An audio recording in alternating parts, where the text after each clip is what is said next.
Jean 14 à partir du verset 16.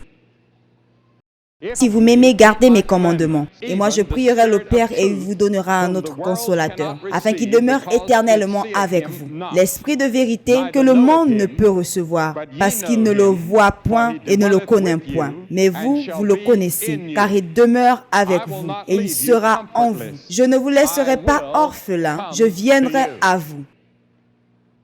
On a demandé un jour au pape Jean quel était le besoin le plus grand du monde. Et il a dit que c'était le ministère et l'enseignement du Saint-Esprit. Des années auparavant, ma femme et moi avions pris des vacances courtes et nous étions avec le grand théologien suisse nommé Karl Barth. Et je lui ai demandé quel devait être le prochain accent théologique dans le monde. Et cela était bien avant que le mouvement charismatique ne fleurisse comme nous le voyons aujourd'hui. Et le docteur Karl Barth, avec un grand aperçu prophétique, a dit « L'accent va être sur l'œuvre du Saint-Esprit ». Et l'apôtre Paul a dit en 1 Corinthiens 12:1 « Pour ce qui concerne les dons spirituels, je ne veux pas, frères, que vous soyez dans l'ignorance. » Alors c'est impossible de comprendre la Bible, la vie chrétienne, la structure de l'Église, comprendre votre propre relation avec Dieu sans la personne et l'œuvre du Saint-Esprit. Nous avons ce que nous appelons aujourd'hui le mouvement charismatique. Je vois cela tout autour du monde, sous plusieurs phases. J'ai été dans plusieurs pays où ils ont dit que le mouvement charismatique a eu à se mouvoir très rapidement dans l'Église catholique romaine. Et j'ai découvert que ces personnes n'ont jamais parlé en langue du tout. Et ils ont juste eu une nouvelle expérience avec Christ. Pourtant, ils s'appellent charismatiques. Et c'est vrai. Parce que chaque vrai chrétien est charismatique. Chaque vrai chrétien est charismatique. Ça vient du mot charismata. Et c'est de ce mot qu'on obtient le mot charisme, du pluriel charis, qui veut dire don, le don de la grâce. Maintenant, il y a 20, 21, 19 dons de l'esprit, dépendamment de la façon dont vous les comptez. Dans mon livre, je dirais 20, mais je pense que c'est juste une liste d'échantillons des dons de l'esprit. Mais chaque vrai chrétien a un don venant du Saint-Esprit. Le don d'administration, le don d'aide, le don de la connaissance, le don de la sagesse, le don de l'évangéliste, le don pastoral, le don pour enseigner. Peu importe de quel don il s'agisse, cela vous est donné par la volonté du Saint-Esprit. C'est un don qui vient du Saint-Esprit qui vous est donné pour vous aider, pour vous construire, pour vous guider, pour vous fortifier, pour vous édifier, pour vous bâtir. Bâtir le corps de Christ et pour rendre témoignage de Christ au monde autour de vous. Et dans ce sens, tout vrai chrétien alors est charismatique. Regardons un tout petit peu l'œuvre du Saint-Esprit dans les Écritures. Premièrement, vous devez savoir que ce n'est pas une chose, c'est une personne. La Bible dit qu'il n'est pas quelque chose, il est quelqu'un. Il est Dieu. C'est par la foi que vous compreniez qu'il y a un Dieu qui s'exprime en trois personnes. Dieu le Père, Dieu le Fils et Dieu le Saint-Esprit. Maintenant, la Bible nous dit que le Saint-Esprit est tout-puissant. Michée 3:8 nous dit « Mais moi, je suis rempli de force, de l'Esprit de l'Éternel. » La Bible dit qu'il est présent partout. Peu importe là où vous partez, il est là. Où irai-je loin de ton esprit? Et où fuirai-je loin de ta face? Psaume 139, verset 7. C'est une des raisons pour lesquelles Christ est parti. Il est sorti du corps humain parce que Christ ne pouvait qu'être à un seul endroit à un instant précis.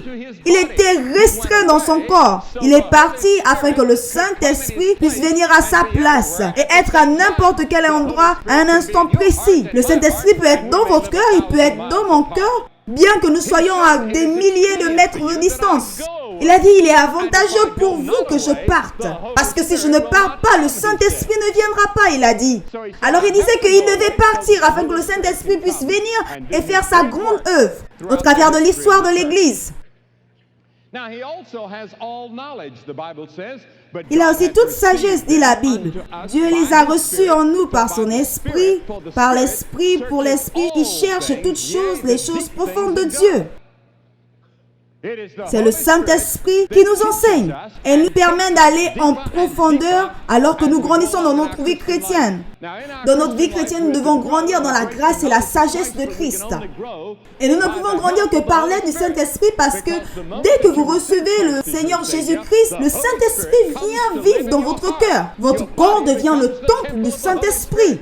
Et le Saint-Esprit est là pour vous aider à vivre la vie chrétienne. Et il n'y a pas une seule personne dans cette audience qui peut être un chrétien sans le Saint-Esprit. Il n'y a pas une seule personne dans cette audience qui puisse suivre Christ sans le Saint-Esprit. Alors le Saint-Esprit est extrêmement important. Tellement important dans notre vie. La Bible dit que le Saint-Esprit a toute connaissance. La Bible dit que mais Dieu leur a révélé par son Esprit. Car il cherche toutes choses, les choses profondes de Dieu. Dans le livre d'Apocalypse, il dit qu'il a 7 yeux. Le chiffre 7, c'est le chiffre de la perfection dans les Écritures. Il a 7 yeux, des yeux parfaits. Il voit toutes choses qui se passent. Il sait ce qui se passe dans votre cœur, dans votre pensée.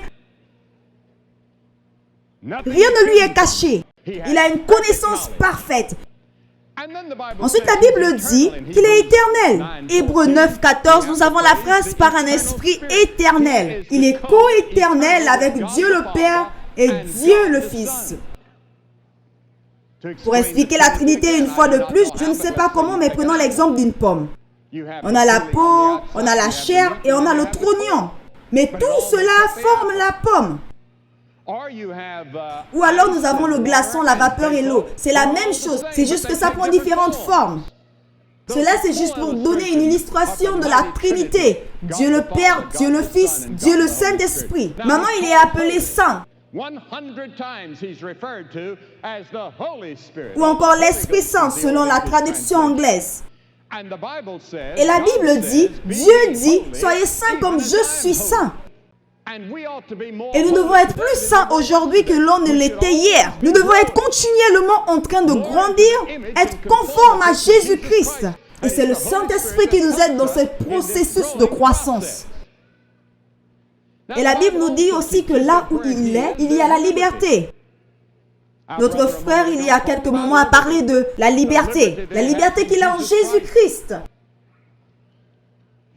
Alors il nous donne la liberté hors des liens de la loi, hors des liens du légalisme.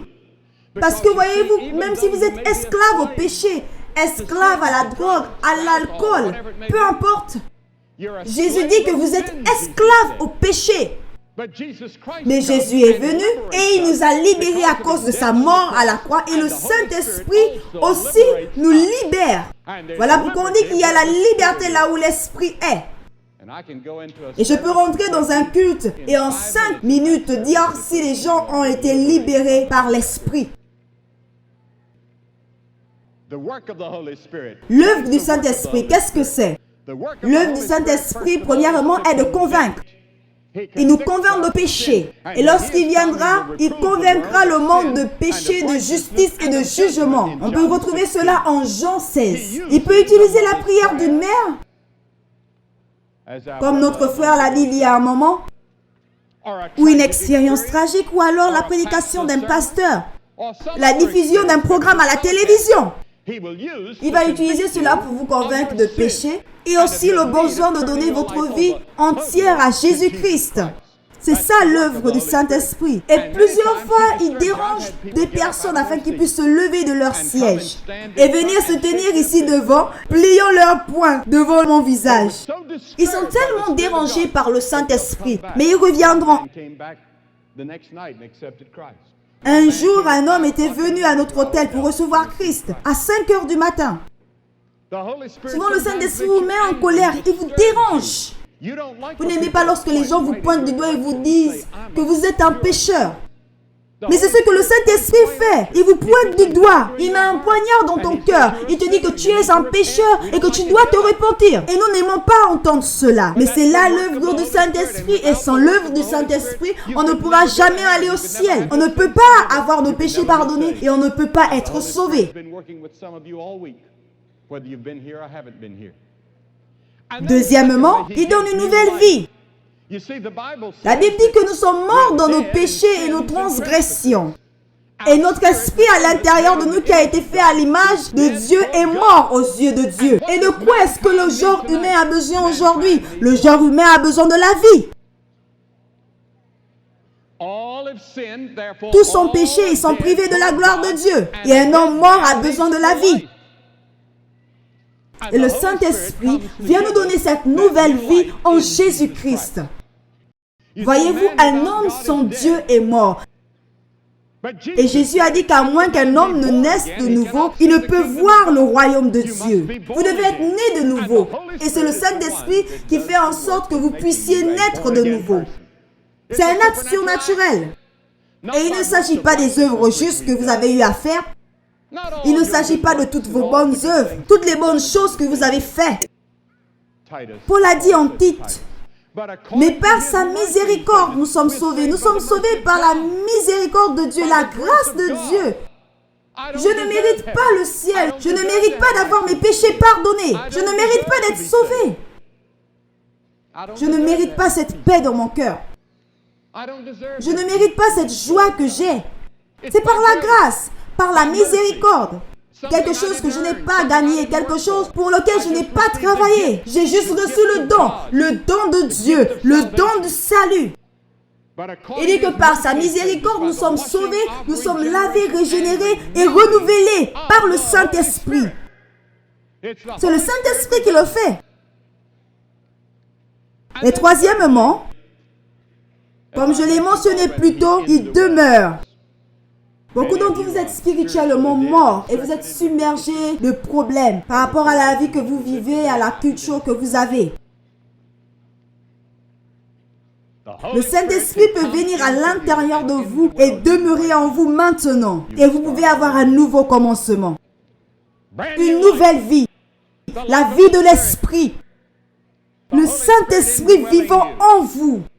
Le Saint-Esprit produisant la vie spirituelle au travers de vous et en vous. Je mettrai mon esprit en vous et je ferai en sorte que vous suivez mes ordonnances et que vous observez et pratiquez mes lois, dit Ézéchiel 36.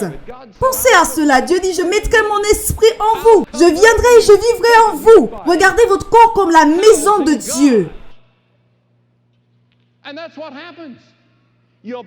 Et c'est ce qui se produit. Votre corps devient le temple où Dieu demeure par son esprit. C'est pourquoi nous ne devons pas mettre des choses impures à l'intérieur de notre corps. Nous devons discipliner notre corps. Faire attention à notre corps. Parce que c'est le temple de Dieu. Dieu aime notre corps. Il ne veut pas que votre corps soit pollué ou souillé par les désirs charnels et les choses auxquelles il vous a donné. Il demeure en vous et sera avec vous, dit Jésus dans notre verset. Ne savez-vous pas que vous êtes le temple de Dieu et que l'Esprit de Dieu habite en vous, dit 1 Corinthiens 3,16. Numéro 4, le Saint-Esprit vous donne la puissance pour servir Christ. Vous recevrez une puissance, le Saint-Esprit survenant sur vous et vous serez mes témoins. Je ne peux pas faire l'œuvre que je fais sans la puissance du Saint-Esprit. Les gens disent toutes sortes de choses. J'aime nos reporters de journaux. Certains d'entre eux, ce sont mes amis. Mais plusieurs de ceux-là qui ne connaissent pas Christ ne comprennent pas de quoi il s'agit. Ils étudient, ils essaient de pénétrer, ils essaient de comprendre. Certains pensent que ce sont des promotions, des publicités. L'un d'entre eux a dit, c'est quel est le secret derrière la venue de grand nombre de personnes à ces rencontres. Et il a dit que c'était mes yeux. Alors que vous ne pouvez même pas voir mes yeux 4 rangées en arrière. Non, je vais vous dire le secret. C'est le Saint-Esprit. L'Esprit de Dieu. Où Christ est exalté. Je ne proclame pas être un grand prédicateur, mais je communique juste le message de Dieu. Et Dieu m'a appelé et m'a donné ce don. Il a donné à tout un chacun son don, selon son bon vouloir. Il y a certains membres de l'équipe ici qui peuvent faire des choses incroyables. Et j'aurais donné tout ce qui est à ma possession pour être capable de faire les choses qu'ils peuvent faire. Leur façon d'organiser les choses, leur façon de pouvoir produire de la musique. J'aurais aimé pouvoir chanter comme certains d'entre eux. Je ne peux même pas chanter une seule note. La vérité est que je ne chante même pas lorsque je me tiens à côté de quelqu'un parce que je vais tout faire foirer. Et je ne suis pas la personne la plus organisée du monde. Mais Dieu m'a donné mon petit don. Le don de communiquer l'évangile. Et la chose qui compte ici, c'est le message que Christ est mort pour nos péchés, selon les Écritures, qu'il est ressuscité d'entre les morts, selon les Écritures, et qu'il reviendra, et qu'il est prêt à venir dans votre cœur par le Saint-Esprit et faire de vous une nouvelle personne. C'est ça l'Évangile. C'est le seul message que Dieu m'a donné.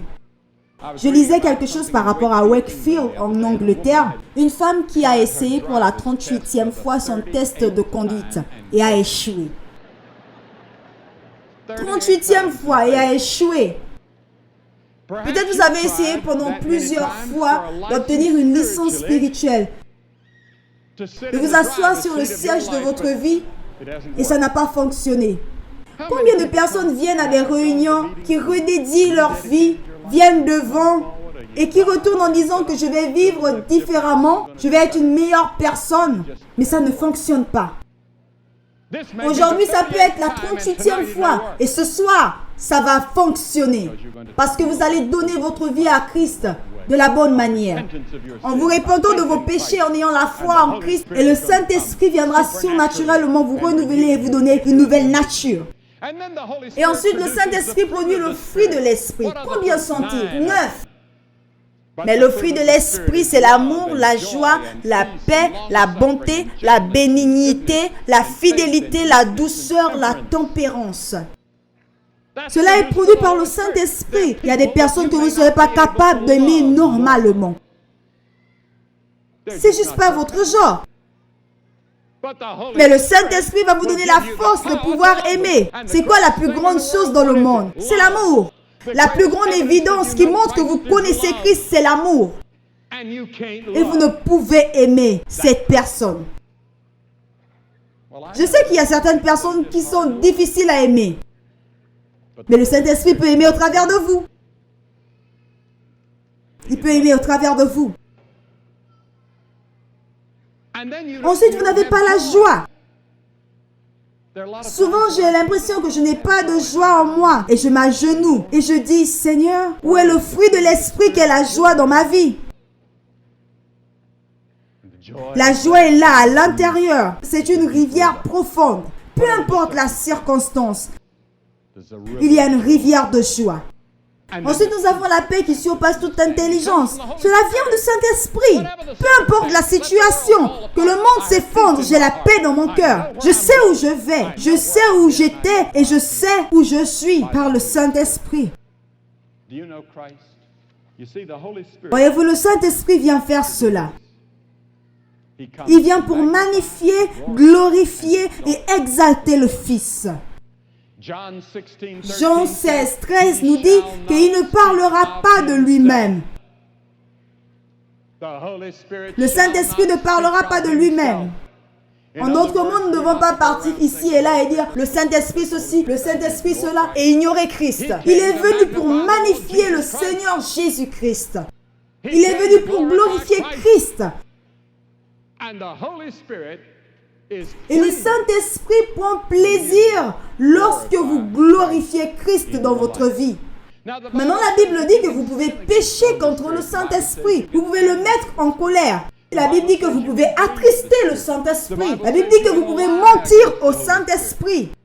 La Bible dit que vous pouvez tenter le Saint-Esprit. La Bible dit que vous pouvez résister au Saint-Esprit.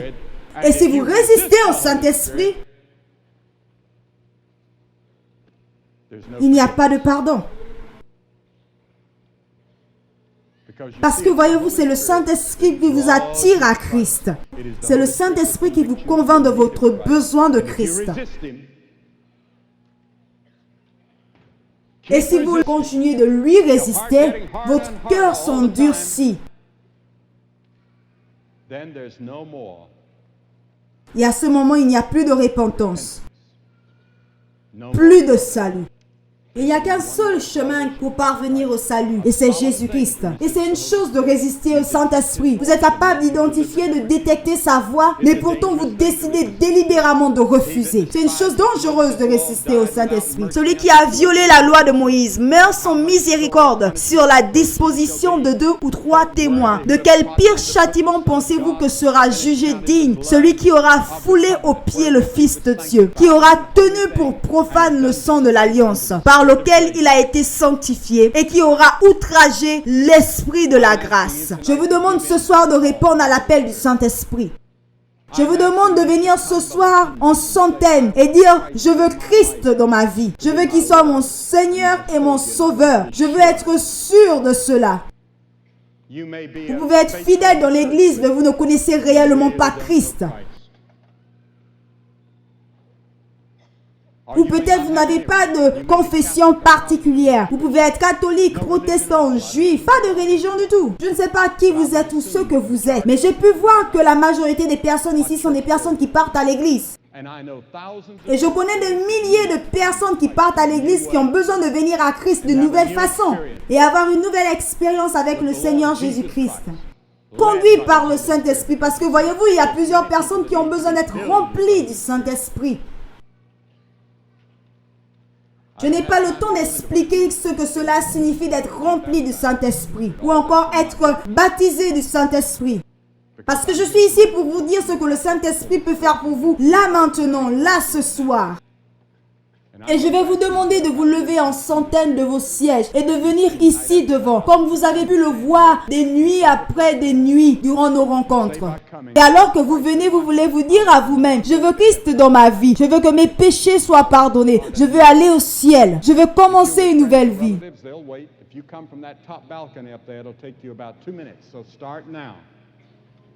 Vous pouvez venir avec vos amis. Et il y a des milliers de personnes à qui Dieu a parlé. Vous devez venir maintenant, rapidement. Et alors que vous venez, vous voulez dire que je veux Christ dans mon cœur. Je veux que le Saint-Esprit vienne demeurer dans ma vie ce soir. Je veux que Christ pardonne mes péchés. Venez rapidement, nous sommes en train d'attendre. Des hommes, des femmes, des jeunes gens, maintenant.